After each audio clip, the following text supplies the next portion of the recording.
नमस्कार, मैं हूं निशांत और आप देख रहे हैं दी ललन टॉप। कोरोना वायरस और ऐसी आपदाओं से लड़ाई के लिए पिछले दिनों पीएम केयर्स फंड शुरू किया गया था। अब प्रधानमंत्री कार्यालय यानी पीएमओ ने इस फंड के बारे में आरटीआई के तहत सूचना देने से इनकार किया है। पीएमओ ने कहा है कि आरटीआई एक्ट 2005 के तहत ये फंड पब्लिक अथॉरिटी नहीं है।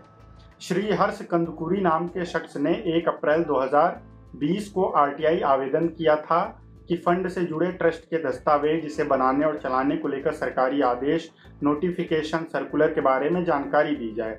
द हिंदू अखबार की रिपोर्ट के मुताबिक कंदकुरी बेंगलुरु में अजीम प्रेमजी यूनिवर्सिटी में लॉ के छात्र हैं। उन्होंने कहा, जब हमारे पास पहले से ही prime minister national relief fund यानी PMNRF है तो एक और फंड की ज़रूरत मुझे समझ में नहीं आई।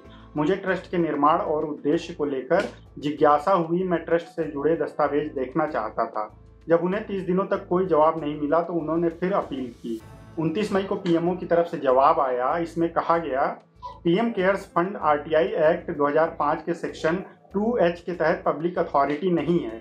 फिर भी पीएम केयर्स फंड से जुड़ी जानकारी उसकी वेबसाइट pmcares.gov.in पर देखी जा सकती है।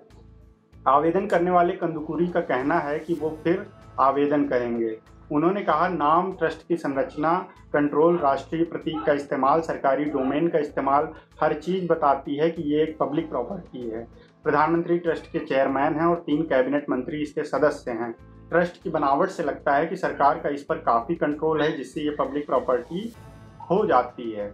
इससे पहले पीएम केयर्स को लेकर एक एक्टिविस्ट विक्रांत तोंगड़ का आरटीआई आवेदन अप्रैल महीने में पीएमओ की तरफ से खारिज किया गया था। ये बात भी बहुत स्पष्ट नहीं है कि दूसरा फंड यानी प्रधानमंत्री national relief fund RTI act के तहत आता है या नहीं।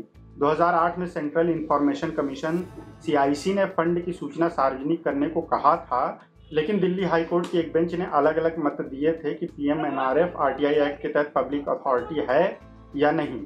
प्रधानमंत्री नरेंद्र मोदी ने 28 मार्च को पीएम केयर्स फंड की घोषणा ट्विटर पर की थी। कोरोना वायरस और ऐसी इमरजेंसी वाली आपदाओं के लिए इसमें डोनेशन दिया जा सकता है। पीएम केयर्स का full form the prime minister citizen assistance and relief in emergency situations है। इसके फंड के इस्तेमाल को लेकर विपक्ष ने कई सवाल उठाए थे। पिछले दिनों 13 मई को पीएमओ की तरफ से कोविड-19 को लेकर फंड से 3100 करोड़ रुपए के आवंटन का ऐलान किया गया था। प्रधानमंत्री ट्रस्ट के चेयरमैन हैं। रक्षा, वित्त और गृह मंत्री भी इसके सदस्य हैं। इसके अलावा प्रधानमंत्री 3 प्रतिष्ठित लोगों को बोर्ड ऑफ ट्रस्टीज के लिए नॉमिनेट कर सकते हैं। अगर आप ये वीडियो YouTube पर देख रहे हैं तो हमारे चैनल को सब्सक्राइब करें। फेसबुक पर देख रहे हैं तो पेज को लाइक करें और ललन टॉप का ऐप डाउनलोड करना ना भूलें। धन्यवाद।